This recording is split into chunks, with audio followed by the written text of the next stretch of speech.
Bonjour à tous. 60% des Belges consomment à crédit, un chiffre en constante augmentation. Mais le problème, finalement, c'est pas tellement le crédit, c'est plutôt le remboursement. Près de 350 000 personnes sont incapables de rembourser leurs prêts. C'est d'ailleurs un nouveau record. Comment en est-on arrivé là? Quelles sont les priorités pour un crédit et comment se sortir de cette spirale négative? On en parle dans un instant avec nos deux invités. Mais avant cela, bonjour Audrey. Bonjour Julien. Alors un temps plutôt sec cet après-midi. Et oui, vous faites bien de dire plus tôt parce qu'effectivement, il y a un très faible risque d'averse. En fait, cet après-midi, c'est très simple. On va se retrouver sous l'influence de nuages et d'éclaircies. Et quelque part dans le sud, il n'est pas exclu qu'en province de Liège ou de Namur ou encore en Gaume, on ait 2-3 gouttes de pluie. Rien de bien méchant, je vous rassure, pas vraiment des pluies en quantité. Mais bon, il faut le signaler. Partout ailleurs, ce ciel d'alternance. Des passages nuageux et pour les températures, vous le voyez, 12 degrés prévus en bord de mer, 14 pour Namur ou encore sur Bruxelles et 13 degrés pour Charleroi et Liège. On est tout à fait dans des valeurs de saison. Merci beaucoup Audrey, on se retrouve tout à l'heure en fin d'émission. Voici les titres qui seront développés dans votre journal de 13h. Plus de la moitié des sites internet présentent apparemment une faille importante à propos de la façon dont sont cryptées nos informations sur internet. Mots de passe et données privées sont apparemment. Peut-on interdire le survol de la commune d'Etterbeek? C'est en tout cas ce que compte tenter de faire le bourgmestre, poussé dans le dos par les riverains qui ne veulent pas du plan de dispersion du ministre Wathelet. Puis Vladimir Poutine exige que l'Europe mette la main à la poche pour aider l'Ukraine et le président russe menace même de diminuer l'approvisionnement en gaz si la situation ne se stabilise pas. De plus en plus de Belges consomment à crédit, mais surtout de plus en plus de Belges ne parviennent plus à rembourser leur crédit. Le montant total des crédits défaillants est énorme, plus de 3 milliards d'euros. C'est un nouveau record et c'est à Bruxelles apparemment que ce record est le plus fort puisque 8% des Bruxellois ne parviennent plus à le faire. Puis c'est en Wallonie, la Wallonie qui est la plus défaillante puisque 6% des crédits ne sont pas remboursés dans le Hainaut, 5% à Liège. Comment en est-on arrivé là et surtout comment s'en sortir? Pour répondre à ces questions, nous recevons Romain Duvivier. Bonjour. Vous êtes économiste à l'Observatoire de crédit et de l'endettement, puis à vos côtés, Alexandra Balikjian. Bonjour. Bonjour. Vous êtes psychologue de la consommation à l'ULB. Alors, Romain Duvivier, 60% apparemment des Belges ont un crédit à la consommation. Est-ce que ce chiffre, a priori, vous paraît énorme, vous, ou pas? Alors effectivement, 60% des majeurs en Belgique ont au moins un crédit à la consommation en cours. Alors, on ne parle pas de prêt hypothécaire, hein, donc c'est vraiment un crédit à la consommation. 30% des Belges ont au moins un crédit hypothécaire en cours et 60% ont au moins un crédit à la consommation en cours. On a des ouvertures du crédit, des prêts à tempérament et des ventes à tempérament. Donc est-ce que c'est énorme? Il faut savoir que ces crédits ne sont pas utilisés en majorité pour financer des futilités. Le crédit à la consommation, c'est aussi financer l'achat d'une voiture, c'est aussi financer des travaux. C'est d'ailleurs l'achat numéro 1. D'abord la voiture. Hein. Alors pour les ventes à tempérament, effectivement, le plus gros des montants prêtés, c'est pour le financement de véhicules neufs ou d'occasion, effectivement. Est-ce que donc 60%, ce chiffre qui est quand même en constante augmentation, ce n'est pas un chiffre qui vous alarme? On n'a pas l'impression de basculer dans une société qui désormais consomme à crédit? Alors effectivement, on a tendance à consommer à crédit, mais encore une fois, il faut mettre ça en rapport avec l'endettement des ménages. L'endettement des ménages, à 80%, c'est du crédit hypothécaire, et seulement à 10%, c'est du crédit à la consommation. Beaucoup de ménages sont concernés par du crédit à la consommation, mais il y a beaucoup de contrats qui portent que sur des faibles montants. Alors, et là-dedans aussi, il y a aussi les ouvertures de crédit.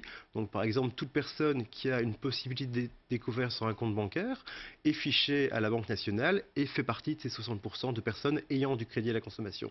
Alors on va faire un point rapide pour quand même aider le téléspectateur à comprendre de quoi on parle. Quand on parle de crédit à la consommation, il y a 3 types de crédits. Est-ce que vous pourriez les expliquer? Donc il y a le prêt à tempérament. Alors le prêt à tempérament, c'est vraiment le prêt classique. Vous allez voir votre banquier ou un autre prêteur qui vous prête une somme de 15 000 € pour financer des travaux et qui vous transfère par exemple l'argent sur votre compte. C'est une première possibilité.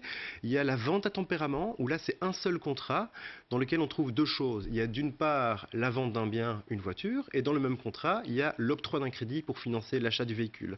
Et finalement il y a aussi l'ouverture de crédit qui est vraiment le type de crédit à la consommation le plus en vogue. Il y a 56% des majeurs belges qui ont au moins une ouverture de crédit et c'est une réserve de pouvoir d'achat. Donc ça, c'est pas adossé à l'achat d'un bien en particulier. Donc c'est la banque ou un organisme de crédit qui vous prête de l'argent pour pour acheter. Vous avez une ligne de crédit, comme on dit. Vous avez une ligne de crédit, vous avez une réserve de pouvoir d'achat, vous avez une possibilité de piocher dedans jusque par exemple 4 000 €. Et ce qui est assez intéressant, c'est que lorsque vous ne prenez pas d'argent dans cette réserve, vous ne payez aucun intérêt. Donc c'est vraiment le principe de la réserve. Mais est-ce que vous avez l'impression que ce type d'emprunt est en constante augmentation, et plutôt, est-ce que ce type d'emprunt est le plus dangereux finalement? Alors, il faut bien se rendre compte que l'ouverture du crédit reste un produit intéressant pour le consommateur qui sait l'utiliser correctement, parce que sans aucune épargne, j'ai une réserve d'argent en cas de problème. Donc à ce moment-là, c'est très intéressant. Et tant que je ne touche pas à cette réserve, je ne paye pas d'intérêt. Donc c'est très intéressant. Mais il y a des consommateurs à qui on octroie des ouvertures de crédit et qui peut-être ne se rendent pas compte qu'un jour ils devront rembourser le crédit, ou qui vont utiliser cette ouverture de crédit pour financer des éventuels achats compulsifs, avec peut-être pas la possibilité de rembourser en temps et en heure par après. Alors, Alexandra Malikjian, quel est le profil type de la personne, pas surendettée, on en parlera tout à l'heure, mais de la personne endettée, puisqu'on dit que 60% des Belges désormais consomment à crédit. Ça, c'est quand même un chiffre qui vous étonne aussi, vous, ou pas, d'abord? Pas tant que ça, en fait. Aujourd'hui, on est dans une société de consommation, de surconsommation aussi. Et pour beaucoup de consommateurs, consommer, c'est aussi une façon d'exister, de communiquer, de transmettre des informations à son entourage. Et donc, aujourd'hui, notre consommation est vraiment vectrice de sens. Et je pense qu'il faut la comprendre dans ce contexte-là. Alors, par rapport à ces consommateurs de l'extrême, ces personnes qui doivent contracter des crédits pour pouvoir consommer, il y a un certain profil, mais ça peut toucher vraiment tout le monde. Principalement, ce sont des personnes avec un caractère plutôt anxieux.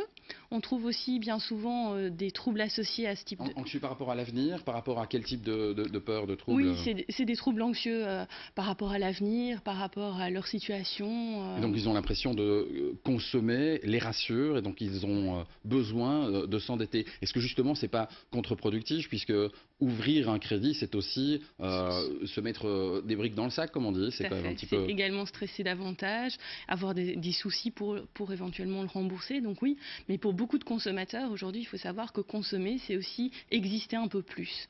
Et donc dans ce sens-là, c'est un véritable problème. Donc c'est plutôt une population que vous diriez fragile, essentiellement fragile. Oui. En tout cas, mes consommateurs compulsifs sont plutôt dans une population fragile. Ce sont des personnes anxieuses qui ont déjà un caractère plutôt impulsif. On dit en général que les consommatrices, ce sont des consommatrices compulsives. Il y a aussi un historique familial dans lequel ça s'inscrit. Bien souvent, quand on remonte dans leur histoire, leurs parents étaient aussi des consommateurs de l'extrême. Ce sont aussi des personnes dans des familles éclatées, avec des soucis, un stress quotidien important. Alors il faut ajouter aussi que toutes les ouvertures de crédit ne sont pas problématiques. Là on parle d'un profil type de quelqu'un qui ouvre un crédit pour consommer, mais à chaque fois ça ne pose pas de problème de surendettement, même si, on l'a annoncé, le nombre de surendettés lui est en constante augmentation. Pour la majorité des personnes, ça posera aucun souci. Je pense qu'aujourd'hui, c'est une réalité. Il faut savoir fonctionner avec ces ouvertures de crédit. Aujourd'hui, la consommation passe aussi par ça. Alors, par téléphone, on retrouve Sylvie Moreau. Vous êtes juriste et porte-parole du Centre d'appui au service de médiation de dette de la ville de Bruxelles. Est-ce que vous m'entendez, Madame Moreau? Je vous entends très bien. Oui, c'est de la région de Bruxelles-Capitale. Pardon, de la région de Bruxelles, vous avez tout à fait raison. Alors, Bruxelles, justement, est une des régions les plus touchées par l'endettement problématique. Est-ce que vous, justement, vous faites face à des situations de plus en plus graves et de plus en plus difficiles à résoudre? Oui, on constate depuis une dizaine d'années, voire un peu plus, vraiment un glissement dans les dossiers de surendettement en région de Bruxelles-Capitale. Donc ici, j'ai entendu vos intervenants qui parlaient vraiment de consommateurs compulsifs, donc pour qui les ouvertures de crédit pouvaient éventuellement présenter un danger potentiel. Ici à Bruxelles, on voit vraiment un glissement.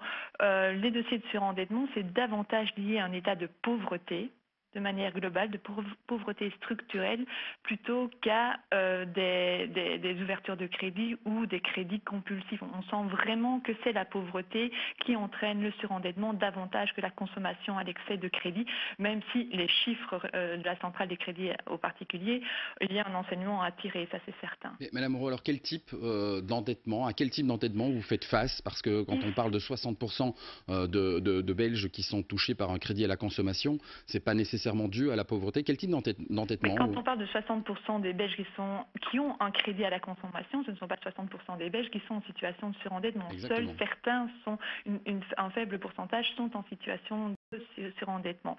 Donc maintenant, nous ici à Bruxelles, c'est clair qu'on retrouve dans les crédits, dans les dossiers de surendettement, des dettes de crédit à la consommation. Mais on voit vraiment une grosse tendance que les arriérés de loyer, les frais de soins de santé, l'énergie, le logement, tout ça prennent le pas sur les dettes de crédit à la consommation. Donc en tout cas, je parle pour Bruxelles et en sachant qu'à Bruxelles, on n'a pas de statistiques réelles. Ce sont vraiment des coups de sonde qu'on fait, nous, au sein des services de médiation de dette qu'on chapeaute. Je conseille en revanche qu'à Bruxelles, c'est là qu'on retrouve le plus de personnes qui ne parviennent plus à rembourser leur crédit. On est à presque que 8%. Quel type de profil, vous en parliez tout à l'heure, ce sont des personnes qui manifestement sont dans une situation de détresse, de pauvreté.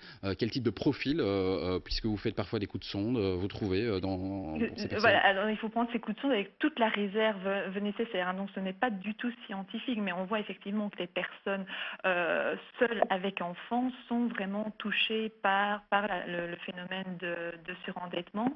Et les ouvertures de crédit, dans ce cas-là, sont prises non pas pour constituer une réserve, mais pour faire face à des dépenses courantes. Donc c'est quand le budget est en négatif, on recourt encore à une ouverture de crédit pour pouvoir payer certaines charges de la vie courante. Et là, alors ça devient effectivement dramatique parce qu'on est dans un surendettement structurel.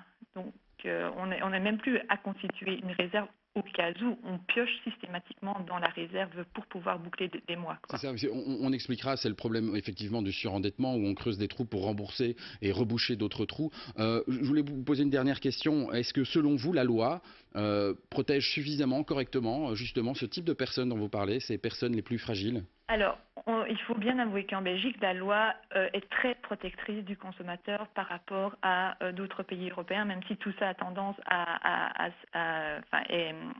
est harmonisé au niveau européen. Oui, donc, mais en Belgique, on a encore la possibilité d'aller plus loin sur certains points. Et c'est vrai que la loi en soi n'est pas du tout mauvaise. Donc, elle prévoit par exemple un devoir d'information et de conseil dans le chef du prêteur. Et sur papier, effectivement, ce devoir d'information et de conseil devrait être très performant. Mais dans les faits, dans les dossiers qui reviennent chez nous, on constate par exemple par rapport à ce devoir d'information et de conseil que beaucoup de prêteurs et d'intermédiaires de crédit passent tout à fait à côté. Et c'est vrai qu'on n'a pas réellement les armes alors pour sanctionner ce type de comportement. Le consommateur est obligé d'aller devant le juge pour faire valoir ses droits. Et là, effectivement, c'est beaucoup plus difficile. C'est une démarche juridique qui coûte cher et forcément c'est une procédure qui coûte cher. Mais au niveau de la loi, au niveau du texte, effectivement, en Belgique, il est assez protecteur. Il est même très protecteur du consommateur par rapport à d'autres pays. Merci beaucoup d'être intervenue sur notre antenne, Madame Moreau. Monsieur Duvivier, Madame Moreau nous explique que la loi, manifestement, est assez bien faite. Elle est assez protectrice du consommateur, mais a priori, elle ne semble pas respectée par tout le monde. Est-ce que vous confirmez ça? Alors, on a quelques chiffres qui nous permettent d'avoir des indications sur le phénomène. Alors, il faut savoir qu'on parle des banquiers comme un ensemble, comme un tout homogène, mais c'est faux. Les statistiques distinguent deux types de prêteurs. Il y a d'une part les banques, donc c'est les seules institutions qui peuvent prendre l'épargne pour octroyer du crédit, d'accord, elles ont le monopole de cette activité. Et à côté, il y a les autres institutions financières dans lesquelles on va retrouver beaucoup d'entreprises qui font du crédit à la consommation. Et lorsqu'on regarde ce sont ces entreprises-là que vous avez envie de stigmatiser. Donc ce sont apparemment celles-là qui ne vérifient pas toujours et correctement à qui et comment elles prêtent de l'argent. Je n'ai pas envie de les stigmatiser, mais dans les statistiques, on remarque que les prêteurs dits bancaires ont moins de défaillances de paiement que les autres types de prêteurs. Alors, si vous voulez acheter un véhicule, vous avez le choix entre un prêt à tempérament et vous allez voir votre conseiller bancaire qui vous connaît bien, qui a votre dossier dans les mains et qui va certainement faire une bonne analyse de votre situation. Mais à côté de ça, vous pouvez aussi prendre une bonne analyse. Juste pour expliquer, une bonne analyse de la situation, ce serait quoi? C'est donc de faire un état des lieux de ce que l'on gagne, de quel type d'endettement on a déjà, notamment à propos d'un prêt hypothécaire, et puis on regarde avec combien on peut vivre par mois. C'est comme ça que ça fonctionne, ce ratio? La loi sur le crédit à la consommation impose aux prêteurs, ne donne pas de recette toute faite, mais elle impose aux prêteurs d'analyser la solvabilité, de consulter la centrale des crédits particuliers pour voir s'il y a déjà d'autres crédits, voire d'autres crédits impayés, de prendre des informations sur les revenus, et il faut que le prêteur fasse une analyse de la solvabilité. Et ça, vous nous dites, pour certains prêteurs, ils ne font pas à chaque fois l'analyse complète. On n'a pas la preuve, mais en tout cas, on sait que certains types de prêteurs connaissent plus de défauts de paiement et on pense aussi que certains types de prêteurs s'adressent à certaines parties de la population, à des personnes qui sont dans une plus grande précarité. Lorsqu'on discute avec les médiateurs de dette des CPS, qui commencent depuis quelques mois, ils nous disent ah ben, c'est amusant, depuis que je fais de la médiation de dette, j'entends parler de plein d'entreprises qui octroient du prêt, et avant d'être médiateur de dette, je ne connaissais pas ces entreprises. Et ça, pour moi, c'est la preuve que ces entreprises ont tendance à stigmatiser certaines parties de la population, de se placer dans une certaine niche. Alors je voudrais rebondir aussi sur ce que Mme Moreau a dit. On a parlé de la compulsivité dans les achats, c'est peut-être une cause du surendettement, mais les chiffres de l'Observatoire qui concernent la région wallonne... Elle a parlé aussi de la pauvreté, hein, donc elle a insisté sur le fait qu'il y avait pas mal de gens, surtout à Bruxelles, qui s'endettaient parce qu'ils étaient pauvres et qui n'avaient plus de capacité pour consommer. Et dans les chiffres de l'Observatoire qui portent sur la région wallonne, on a remarqué que les personnes qui consultent les services de médiation de dette wallons, plus de 1 ménage sur 2 vit sous le seuil de pauvreté, qui pour une personne seule est proche de 1 000 € en Belgique. Donc il y a vraiment un lien entre surendettement et pauvreté. Alors, lorsqu'on est pauvre, on ne peut pas se permettre de consommer, mais vous comprenez bien qu'une personne qui a un comportement d'acheteur compulsif et qui a des revenus confortables ne connaîtra pas le surendettement. Donc c'est un ensemble de facteurs qui s'ajoutent les uns aux autres. Je reviendrai vers vous parce qu'apparemment, il est aussi possible pour la personne qui a contracté un prêt, si elle n'était pas dans les conditions pour contracter ce prêt, de se retourner contre le prêteur. On va en parler dans un instant, mais vous vouliez réagir? Je voulais réagir parce que je trouve que stigmatiser soit un banquier qui a octroyé un prêt trop facilement ou un organisme de crédit, c'est aussi un petit peu prendre le consommateur pour une personne non responsable. Et moi, je crois vraiment à la responsabilité tout devant chacun. Je crois que c'est vraiment aussi un problème plus de société. On consomme beaucoup plus, on consomme beaucoup trop. Et donc, il y a beaucoup de personnes... Vous parlez d'une sorte de pression de société, oui, qui fait qu'aujourd'hui, même les personnes qui n'en ont pas les moyens ont besoin de consommer pour exister, pour avoir... Oui, je pense qu'il y a une véritable souffrance dans notre population qui dit, ben voilà, moi je consomme, non, j'existe en consommant. Mais ça, c'est un constat. Qu'est-ce que vous leur donnez comme conseil à ces personnes-là qui voient justement énormément de pubs à la télévision, un petit peu partout, qui ont envie de consommer, et vous ne pouvez pas leur dire, ben, vous ne pouvez pas consommer? Alors malheureusement, j'ai pas de baguette magique et j'ai pas de conseil tout fait, ce serait tellement facile. Mais voilà, je pense qu'il faut aussi... penser à sa consommation et prendre parfois du recul avant des décisions. Alors, d'un côté, on peut se dire oui, c'est un peu facile parce qu'il y a aussi toute cette population qui se retrouve dans une situation de pauvreté, qui ont justement besoin d'avoir recours à tous ces crédits pour pouvoir boucler leur fin de mois et pouvoir aller acheter à manger dans leur supermarché. Donc je pense qu'en essayant de légiférer tellement fort, on va aussi aller à l'encontre de ces personnes qui arrivent justement à boucler leur fin de mois grâce à tous ces mécanismes et aux quelques failles aussi du système. Il me semble que ce qu'on est en train de dire, si on doit faire une petite conclusion, c'est que la loi est plutôt bien faite. Le problème, c'est qu'elle n'est pas suffisamment respectée. Et ça me permet de revenir vers vous, Monsieur Duvivier, puisque quand la loi n'est pas respectée et qu'on octroie un crédit à un consommateur qui n'a pas les moyens de rembourser, est-ce que ce consommateur qui s'est vu octroyer le crédit peut se retourner contre le prêteur? Alors effectivement, les démarches ne sont pas aussi compliquées, il suffit d'aller voir le juge de paix qui est quand même la justice de proximité. Et en fait, si un prêteur a prêté à une personne qui était insolvable, voire surendettée, et qu'on a la preuve de l'insolvabilité au moment de prendre le crédit, mais le juge va très certainement décider que l'emprunteur doit rembourser le capital, bien entendu, mais il est exonéré des intérêts de retard et d'éventuelles indemnités qui auraient été demandées par le prêteur. Mais il devra quand même rembourser le capital. Il devra quand même rembourser le capital, mais si votre crédit est dénoncé, donc prononcé comme défaillant, vous devez rembourser le capital, les intérêts de retard, plus une clause pénale, une indemnité qui peut aller jusqu'à 10% du solde restant dû. 10% de 10 000 €, ça fait 1 000 €. Et l'emprunteur serait exempté de payer les intérêts et cette indemnité de 10%. Donc c'est quand même une sanction pour le prêteur qui est quand même conséquente. Et c'est intéressant évidemment pour la personne qui se retourne donc à ce moment-là contre son prêteur. Vous vouliez parler également de l'éducation financière qu'on devait peut-être donner aux gens pour leur expliquer. Alors quel type de conseils justement d'éducation financière vous donneriez aux gens pour essayer de gérer leur propre budget? Alors actuellement, s'agissant du crédit, on a mis en évidence qu'il y avait un lien très net entre des déficits en termes d'éducation financière et des difficultés financières. Donc les ménages qui ont des difficultés financières, ce sont des ménages qui gèrent mal leur budget. Ils ont tendance à mal gérer leur budget, ou en tout cas pas avoir de gestion à long terme du budget, et aussi de très mal comprendre toutes les notions liées au crédit. Par exemple, en Belgique, il y a la notion de TAEG, le taux annuel effectif global. Donc c'est vraiment, le législateur a mis en place cette notion et on compare les taux d'intérêt, on compare le TAEG et automatiquement, le TAEG le plus faible est égal au crédit le meilleur marché. Mais en Belgique, seulement... L'idée, pour essayer de résumer, Oui. il me semble avoir compris que parler de taux annuel effectif global, l'idée c'est de pouvoir comparer des pommes avec des pommes. C'est-à-dire Oui, qu'on va pouvoir passer d'une banque à l'autre et on parle de la même chose à ce moment-là. On parle de la même chose, un TAEG plus faible veut dire un crédit plus intéressant sur le plan Donc c'est le strictement taux d'intérêt, financier. le taux d'emprunt, Le taux d'intérêt qui est auquel toujours on ajoute... beaucoup plus élevé lorsque l'on parle de prêt à tempérament d'ailleurs. Oui, tout à fait, oui. On peut monter jusqu'à parfois 10%. On peut monter jusqu'à 10%, mais il faut quand même savoir qu'en Belgique, la loi est bien faite et il y a des taux maximum que les prêteurs ne peuvent pas dépasser.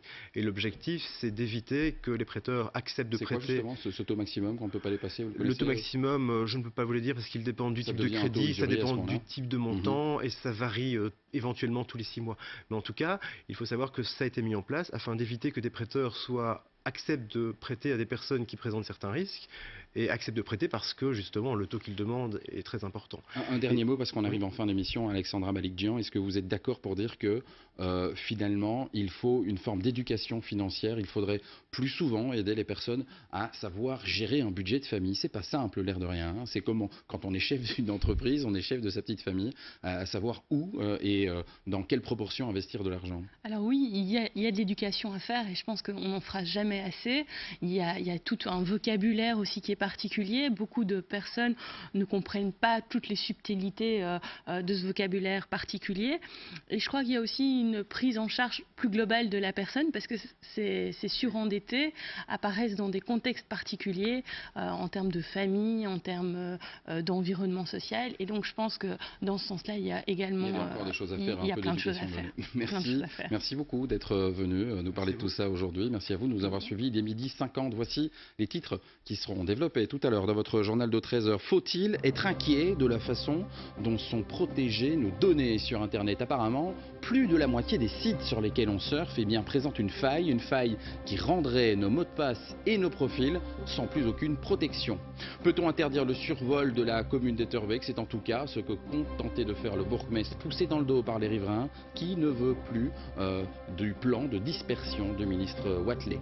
Le président russe Vladimir Poutine met la pression sur l'Europe pour une nouvelle fois à cause du gaz en Ukraine. La crise en Ukraine qui devrait d'ailleurs se retrouver au cœur des discussions du G20 à Washington. Et en Europe, à Ligue, justement, victoire écrasante de Séville sur Porto. Le club de Steven Defour, on connaît désormais l'ordre des prochaines rencontres. Séville recevra Valence, alors que Benfica sera opposé à la Juventus. De belles affiches en perspective. Bonjour Audrey Lenens. Bonjour Julien. Alors, vous allez nous parler du temps de cet après-midi. Il est généralement sec, c'est comme ça qu'on peut dire. On peut dire effectivement cela, généralement sec. Depuis ce matin, on a ce ciel d'alternance avec des nuages, des éclaircies. Regardez, je n'hésite pas à vous montrer cette belle photo du lever du jour sur Eupen. On voyait bien ce ciel mitigé, enfin mitigé entre guillemets, puisque c'était assez ensoleillé. Il y avait des passages nuageux et passages nuageux également sur Bruxelles qui restait quand même plus couvert. Un temps lumineux mais quand même assez nuageux tout au long de la matinée. Ça restera encore le cas dans le courant de l'après-midi. Et du côté de Bastogne où le ciel par contre était complètement dégagé. Donc vous le voyez, pour cet après-midi, ce sera un petit peu la même chose. C'est-à-dire qu'on va avoir parfois des moments très nuageux, à d'autres moments quand même encore de belles éclaircies, mais sous les nuages, sur la moitié sud et l'est du pays, il n'est pas exclu qu'on ait 2-3 gouttes de pluie, en tout cas sous forme de bruine. Pas grand-chose donc en quantité, je vous rassure. Et puis pour les températures, ça paraît un petit peu frais, mais cette saison de 10 à 15 degrés. Alors, et pour parler clair, comme on dit à propos de ce week-end, samedi, barbecue, dimanche, ce sera plus compliqué. Oui, effectivement. C'est vrai que samedi, on va encore avoir une journée relativement calme, avec des passages nuageux, de belles éclaircies et les températures qui vont se maintenir. Un petit peu comme aujourd'hui, entre 10 et 15 degrés. En tout cas, on ne devrait pas retrouver de pluie. Ça, c'est la bonne nouvelle. Attention toutefois le matin, parce qu'il fera frais et un petit peu brumeux. On attend entre 1 et 6 degrés seulement. Par contre, pour dimanche, eh bien, c'est une perturbation qui va traverser notre pays. Elle nous donnera beaucoup de nuages, assez peu d'éclaircies. Et dans le courant de l'après-midi, eh bien, on retrouvera malheureusement des averses et on gagnera 2 petits degrés. Il fera entre 12 et 16 degrés. Merci beaucoup André, on vous retrouve tout à l'heure juste après le journal de 13h. Lundi, Vanessa Costanzo reviendra sur cette information étonnante de toutes les importantes capitales européennes. Bruxelles est apparemment celle où le taux de criminalité est le plus élevé, devant Paris, devant Londres, Madrid et Berlin. C'est ce que révèle un rapport publié par les Nations Unies. Alors, Pourquoi? Comment nuancer ces chiffres? Et que fait-on pour la sécurité dans notre capitale? On en reparle donc lundi avec Vanessa. Tout de suite, le journal de 13h. Belle journée, à demain.